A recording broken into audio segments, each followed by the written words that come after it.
Welcome to Dealer Driven, where the rubber meets the road to success. This episode sponsored by JGP Wealth Management. You think long-term when you run a dealership. Reinsurance rewards the same discipline. Retain premiums, manage risk, build capital. Reinsurance for dealers who play the long game. JGP Reinsurance Alpha. Welcome to Dealer Driven. I'm Michael Hayes. And I'm Camron Wilson. Today we're diving into a topic that every dealership faces daily, but few truly understand all the ins and outs: vehicle warranties. There's so much to understand about what warranties cover, what dealers are responsible for, and how to avoid costly audit chargebacks. Joining us today is Leigh Yates, an instructor at NADA Academy. Leigh is joining us to help you understand warranty compliance, audit processes, and how to protect yourself from liability. Whether it's factory warranties, implied warranties, or federal requirements, Leigh is here to demystify the whole system and give dealers practical tools to stay compliant and avoid chargeback surprises. Let's get started.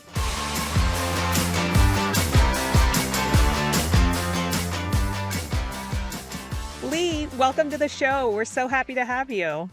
Thank you. I am thrilled to be here. It's a topic that I've spent a lot of my career working on, and I love to educate dealers on common sense ways that they can protect themselves. And it's also a topic as a dealer I tried to avoid for most of my life. That's absolutely. I am sure. Well, let's get right into that there, Leigh. Why do you think there is so much confusion and lack of clarity about OEM warranties? Well, there are so many warranties. I mean, you could look at just a new vehicle warranty that could include basic warranties, powertrain warranties, corrosion warranties, emission warranties. There's a restraint warranty on vehicles. There's so many warranties, and they don't stay the stagnant year over year. So model years, we could have changes in warranty terms and coverages. They could add warranties. They could take warranties away. So it's an ever-moving target. It's something that people really need to put some effort into informing themselves about, and we need to be able to do that all the time, not assume that what we know today is going to remain that way forever. You mentioned OEM warranties, and those are warranties placed on the vehicle by the manufacturer or imposed by federal law. What are the other warranties dealers need to be aware of? Well, if you're doing certified pre-owned vehicles, they have a different warranty. It covers different things and is oftentimes longer on some of the parts. If you purchase a part, that part from an OEM dealer, that part carries a warranty, and those are vastly different, OEM to OEM and part to part. They could be 12 months, 12,000 miles if dealer installed, or just 12 months if the customer bought it over the counter and installed it themselves. A lot of our OEMs are now 24 months or 24,000 miles. Some have lifetime warranties, shocks, mufflers. There's a whole list. So it's really complicated even to try to determine what warranty may apply to a given repair or a given part. So it's something that we really have to put a lot of effort into making sure before we tell a customer if something's covered under warranty that we've been able to verify which warranty, how long it is, and that it was actually a warrantable defect that created the situation in the first place. Yeah, so along those lines then, thinking about the importance of the staff, let's talk about some of the reasons why it's so important for the entire staff, salespeople who are telling them about them, service people, the service consultants, service managers, everybody else, to have all of them informed and knowledgeable about these various different warranties between parts and vehicles and everything else. Sure, it's super important because we need to inform our staff so they can inform our clients on any warranties that they may be entitled to for a part or a vehicle that they've purchased. We also need to make sure that they understand the intricacies of the warranty. Something as simple as what is a warrantable defect is something that many dealership employees are not informed of up front, and we always end up finding out the hard way that we covered something and that defect wasn't really a warrantable defect. So dealers need to invest in someone who can be the expert for their dealership, someone who knows the ins and outs, who makes it part of their responsibility to do the research to know where to go to get questions answered, to know where to go and where to direct the staff to go when they need to determine what the warrantable situation is for any given repair or part replacement.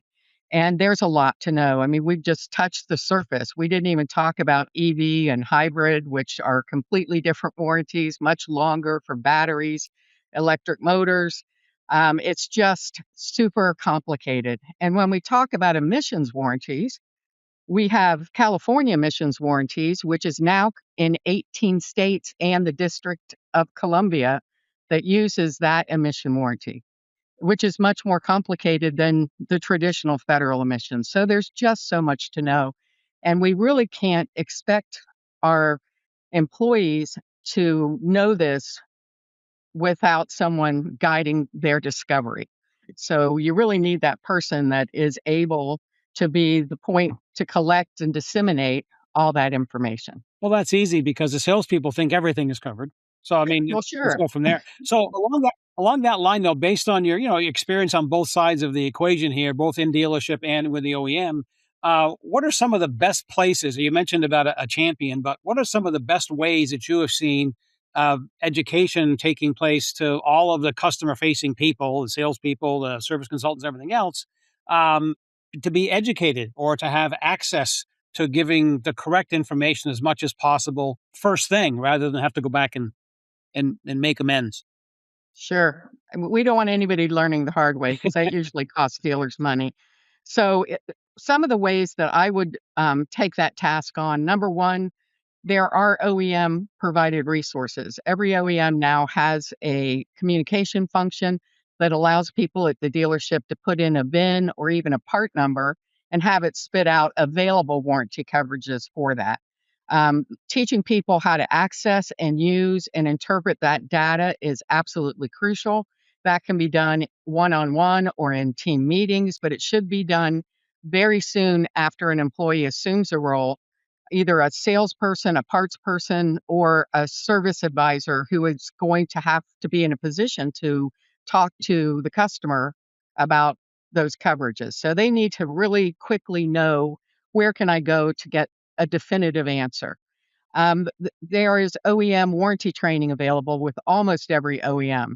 Some of it is live, much less is live now than virtual, but they all have some type of training, whether web based, live online, or live classes, to teach people at the dealership level how to process claims, how to code claims, how to correct claims, so that we can collect that information right the first time and we can keep the dealer's money flowing.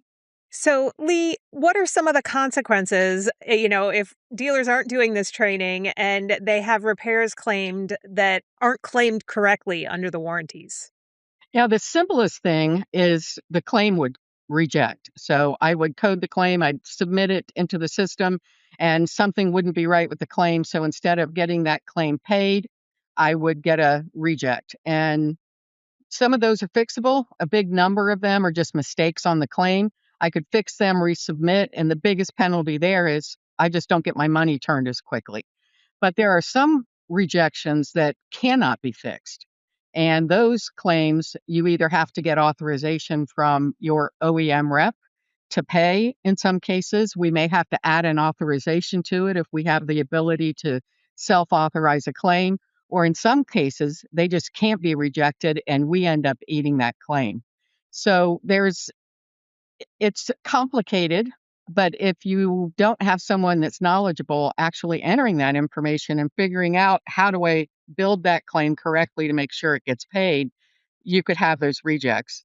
The biggest consequence is you could end up receiving an audit from your OEM who's going to sit down and pull claims and service files and with a fine tooth comb go over all that information. Well, that kind of leads to the next question, which I think a lot of us on this call listening to this want to know the answer to. I certainly want to know this answer many years ago. How are dealerships selected for a warranty audit, Leigh? Well, that's a great question. There are several ways. All of our OEMs run trend reporting systems, and they take your dealership's warranty data into their warranty system and they slice and dice it and compare it to other dealers in your region, that are working on similar vehicles, and they look for a couple of things. They check it for volume of a certain type of repairs compared to other dealers in your area working on similar vehicles, and they also look at the cost. So EPVS is something we call expense per vehicle serviced, which takes a look at how much am I spending on claims per vehicle as compared to other dealers. So all of our OEMs send reports to dealership service departments every month that shows where they are different than other dealers that they're being compared to. Now, different doesn't always mean bad, but it means it's time to start looking at that stuff. And if you continue to be different for a period of time and either how much you're charging or how many of a certain repair you're doing, that can get the attention of the audit department. You can also get selected because of unusual things that are happening at the stores. Multiple requests for labor increases can get you more attention from the audit department.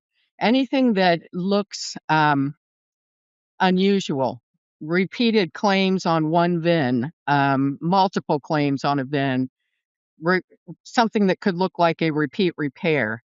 Also, the chances are dealers are going to get audited. OEMs are doing random audits, and some OEMs are actually setting up the process to audit every dealership, just to make sure that they're being fair across the board. Yeah. So let's think about that when you're doing an audit then. How far back legally on warranty claims can they go back? Well, it varies, and it varies widely state to state. Each state passes their own laws that determine how far back a manufacturer can go on a warranty claim. We've got some that are as low as 9 months now. So the window is very small. So those OEMs can take the tack that we're just going to audit people more often. And when a state decides to lower that window, then many of those OEMs will just hire more auditors. We also have up to 3 years for some states. So it depends, and it varies anywhere from 9 months to 3 years. I would say the majority of our states are under 18 months. Now there's only a couple that are 2 years or higher, but it used to be pretty standard across the board. It was 2 years. But like I said, now we've got states that are lowering those limits. So is that 2 years from date of repair or date of submission of the claim? Date of repair. Date of repair, typically. Okay, thank you. Right. And if during that audit they find evidence of fraud, then those windows open up. So I could have a 9-month window, but if the auditor comes in and finds out that there's fraudulent activity going on, then that allows them to open that window for as long as they find the fraud. So, Leigh, what are the top reasons that dealerships are charged back in warranty audits? Well, it really boils down to documentation. The number one reason is lack of some required documentation on a warranty claim, either poor write-up, poor technician notes, not having the diagnostic sheets attached, diagnostic printouts, diagnostic specifications. Many OEMs require certain measurements. We might have runouts. We might have diagnostic codes required on the claim to support that we made the right repair. So if those things are not attached, that could cause a claim chargeback. And that's the biggest claim chargeback by far. Missing customer signatures or improper customer claiming the warranty. Time punches. Every OEM requires some type of timekeeping responsibilities. Not all of them require time punches for everything. Some of them only require time punches for warranty, and many dealers don't require their techs to also time punch customer pay. And the problem you run into there is if the auditor only finds that they're keeping time for the warranties, then they have no way to really support that that was the time they spent, since they don't have evidence of time they spent on other repairs. And auditors can request payroll records. They can actually line them up and see how much a technician was paid for all repairs that were done, regardless of pay type, during a day. And they can pretty much tell whether those time punches are correct or not. that you're submitting for warranty. So a best practice there is have your techs clock in and out actual time on every repair, and then you don't get caught. Improper diagnosis, failure to follow TSB or recommended repair procedures, inaccurate mileage or dates is in the top. Missing service manager signatures for authorizations for things like add-on repairs, customer call-in, phone authorizations, non-warranty or unnecessary repairs. So if we charge the factory for something that isn't really covered by that warranty, or we went beyond the scope of the repair needed, that could come back. Repeat repairs. Um, Again, we talked about that as being even a signal that an audit may be necessary. And then one of the big ones in the last few years is single-use parts not charged on the claim. And this is across the board OEMs. So there are certain bolts, nuts, gaskets that are single-use parts, which mean every time I make a repair on a part of the vehicle that has those types of single-use parts, I need to have those charged out on the ticket by the parts department, and I need to replace those as new parts when I make the repair. You think long-term when you run a dealership. Reinsurance rewards the same discipline. Retain premiums, manage risk, build capital. Reinsurance for dealers who play the long game. JGP Reinsurance Alpha. Leigh, what are some of the ways dealers can protect themselves from audit liability? It sounds like a lot of documentation, but do you have any other recommendations? Yeah. Number one, again, it goes back to having people informed at the dealership while they're making the repairs. What are the requirements for each? And there's thousands of repairs that can be made to a vehicle under warranty. So you really need someone there that's the repository of all that information, but everyone involved in the repair needs to be literate about it. So service advisors should have lots of information about what's required for certain types of repair. And the more technical the repair is, the more likely there's going to be requirements for additional documentation on those repairs. Technicians should really be given the time to study, and their responsibility is to do the repair as it's laid out in the service procedure they're following. They need to understand that. They need to know where to go to see the steps, because the times they're paid are actually set on the steps laid out in whatever repair process. So if it's a regular repair, it's a service manual. If it's a TSB, the TSB actually lists the repair process they're supposed to follow. If it's a recall, it's similar. The repair process is there. So they need to read and understand that. Single-use parts are highlighted in those publications as well.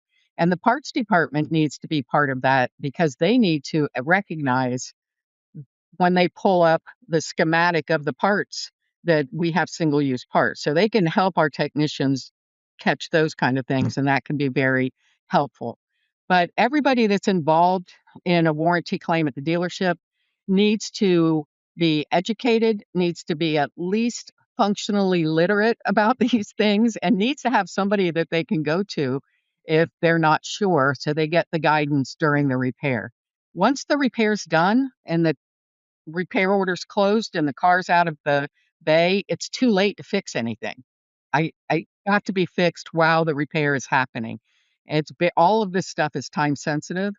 All of the diagnostic sheets have dates and time punches. Any tech line will be documented with date and time that we talked to somebody. So it's not like I can find out that that stuff is missing 2 days, 3 days later and have any chance of actually getting the right documentation, because the date's the wrong date, the time's the wrong time. So it's really crucial that someone knows and can kind of keep track as the repair's being made. So everybody needs to be educated. So give us a couple of the top behavioral daily characteristics of what you would consider a high-performing warranty administrator. Well, a high-performing warranty administrator should be somebody who is that repository, whose job it is to collect and disseminate that information to the other dealership employees, not just service and not just parts, also sales. I mean, sales is where the warranty journey starts. So if the salesmen don't understand the warranty well enough to let our customers know what to expect, that can really set that whole relationship off on a bad foot. So I talked and attended sales meetings at least once a month when I worked at dealerships just to help my salespeople know what it was that our warranty covered and, as importantly, what it didn't. And I'm telling you, those meetings were well attended and I got a ton of questions. So the salespeople were very happy to have somebody that could actually relate that information to them. The warranty administrator should be the person ideally that is coding the claims, that's determining what labor ops we're going to apply for, what labor ops work for that claim, because that's building the money. And if we do that incorrectly, that sets up a whole chain of problems, including claim rejects that may not be able to be fixed. So you get one chance to do that right. And if you can easily leave money on the table if you have someone that's not well versed in how to code those claims doing it. The factory will be happy to let you leave all their money on the table. So, Yes, they will. yeah, and that job has to happen as the repair is just finished, while the car's still in the bay, while the tech's still in the bay, so that if there's something missing, we can fix it. But once we close the paperwork, once the tech moves on to the next repair, it's too late. Um, I see dealers all the time that are allowing service advisors to code claims. I rarely see service advisors that have a real good grasp on all of the intricacies of those warranty systems. So if that's who you're going to assign, they need to be given training. The OEMs offer it. You have consulting firms that can do it, but somebody needs to train whoever is preparing the claim on not just how to use labor ops, but what other documentation to look for. Because once it's past that line, it's too late to go back. So they should be coaching and mentoring those people, whoever it is at the dealership. If you have a warranty administrator with multiple rooftops, that warranty administrator can't be everywhere at once. So you would hope that they would take on the role of training somebody that would perform those same duties for each of those rooftops, and that they would be the person helping them to understand how to build a claim correctly.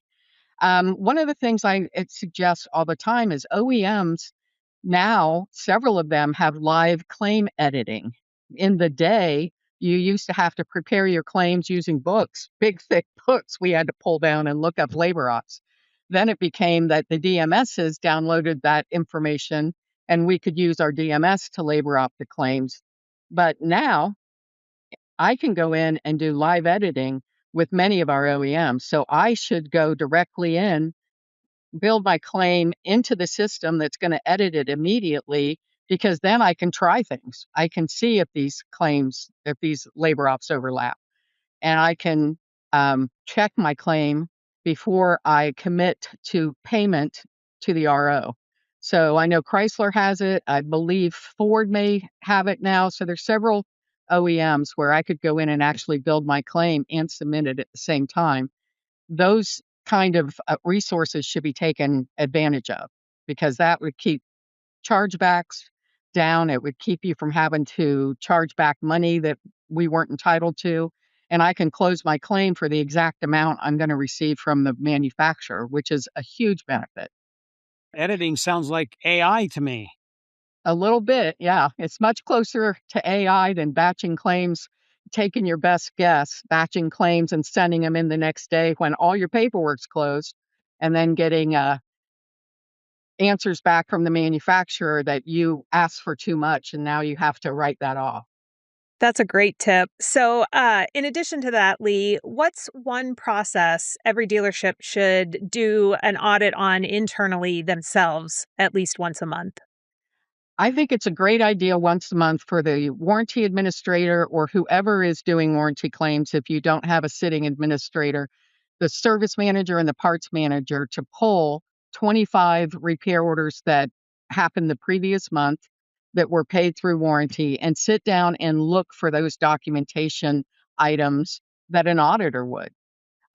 Learn how to look for the time punches, learn how to read tech notes, and take a look and see what you're going to do. If I catch it in a month and I fix it, then I've stopped that liability moving forward. But if I never look at the claims, I'll never know until an auditor sitting across the table telling me the mistakes I've made. So if we can continually learn to fix them and to be aware and to spend a few minutes to take a look at our paperwork and make sure it's going to support what we claimed from the manufacturer, that goes a long way. Another thing is receivable warranty schedules should be looked at least weekly. And we should be looking for anything unusual. If a claim's sitting out there, and we should also work the open RO list.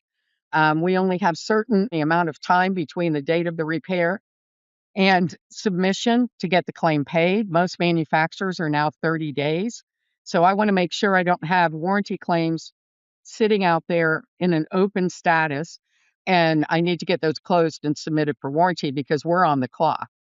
So those are some things I think should happen every month, and we should continue to have communication. Techs, should be taught this. We should have meetings. They should be able to ask questions. We should be able to help them understand where to get information they need to support their claims. Any quick thought on outsourcing or not? Well, there's lots of third-party companies out there that are warranty claim processors. I don't know them all personally. I've worked with a couple of them over the years, but I can tell you that many of them are not well positioned to help avoid audit consequences. Because in order to avoid audit consequences, I've got to position myself during the repair. And most third-party companies aren't even seeing the repair until the next day or after the claim is paid. And so they do have a place. They can submit claims and correct claims, but they really can't help you avoid an audit. Some of them offer some education, so obviously you could take advantage of that. But if you're going to go third-party processing, just understand that doesn't mean that they can protect you from an audit. That's still your responsibility and your employee's responsibility. Also, my concern with third-party companies is how I'm going to pay them.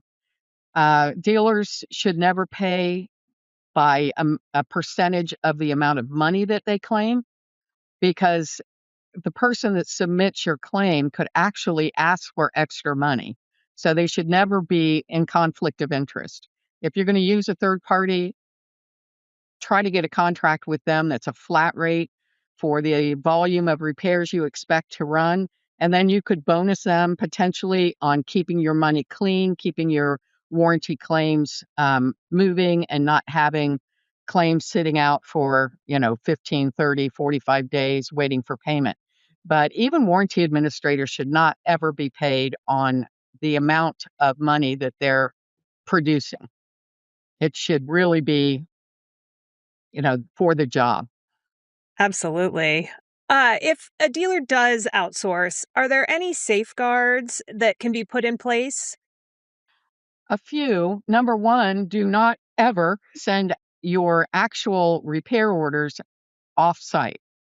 So I've seen dealers that package up their repair orders and send them to a company. Please don't do that. Make copies, give them electronic access into your system to pull those up. But those repair orders, you are responsible for those. And if you can't produce those in an audit, it's an automatic chargeback. So you never want to send your original documents to a third-party company. Make sure that when you're working with them, that you interview them to the point that they understand your OEM warranty system well, because every OEM is different. A lot of the third-party companies offer services for all OEMs. That doesn't mean that they have experts in all OEM warranties. So find out their capabilities and then make sure that they are familiar with how to protect you to the extent that they can, knowing that there's nothing they can change once the repair is done. But they should be communicating. They should be letting you know daily what claims were paid, what claims rejected. They need to know what authorizations are required. And technically, authorizations need to happen during the repair. But I won't say that nobody ever puts one on after the fact, but that shouldn't be our normal process. Terrific. So, Leigh, as we close this out, thank you so much. You have given so many wonderful tips for all of us to look at throughout the operation. But we always like to end with one last word. What one last sentence would you put in there? Okay, other than not doing warranty work, what things can we do to limit our audit liability? Well, like I said, make sure everybody knows and has a source to go to. They realize what resources they have, that there's somebody there that helps them. I've always told dealers I worked with, your OEM gives you a blank check and you fill in that amount every month when you submit your claims. But you don't get to keep the money until you're outside of that audit window. So you're really just taking a loan from the manufacturer until you're outside of your 9 months, 12 months, 18 months for warranty. So every warranty system, your goal should not just be to get the claim paid. It should be to get the claim paid in a manner which is enough to keep the money should that claim get looked at in an audit. And that's, whatever processes you need to set up to make sure that once you put a claim to bed and you file it away and it's been paid, that you are sure that if it ever gets pulled in an audit, there's nothing an auditor could find on that claim that would cause you to have that claim charged back. Great. Thank you, Leigh. That's a great last thought, Leigh. Thank you so much for joining us today. Well, thanks for the invite. I truly enjoyed it. And thanks. Hope we can do something like this again sometime. You bet. And all you dealers out there, Leigh has spoken for already. That's all the time we have for today's episode. A big thank you to Leigh Yates for breaking down the complex world of vehicle warranties and helping us understand how dealers can protect themselves from audit liability. This has been Dealer Driven from NADA. I'm Camron Wilson. And I'm Michael Hayes. Keep your dealership in drive, and we'll see you next time.